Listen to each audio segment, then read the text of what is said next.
Hi everyone! In this video I will show you how to load paper in HP LaserJet Pro MFP M28w. So open the front panel of the printer and unfold it completely and notice the paper guides.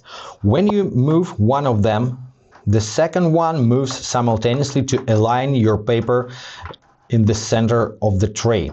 At the right side of the front panel cover you can see the paper size markers.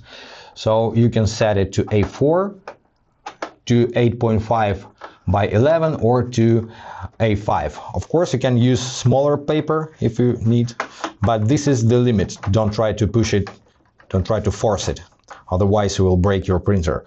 So to use A4 paper, just get the stack of A4 sheets, push it inside the tray until they stuck, and adjust the paper guides, but don't press too much, just leave 1 millimeter of space over there, and don't overload the tray. Also leave a little bit of space over here, at least 3 millimeters height.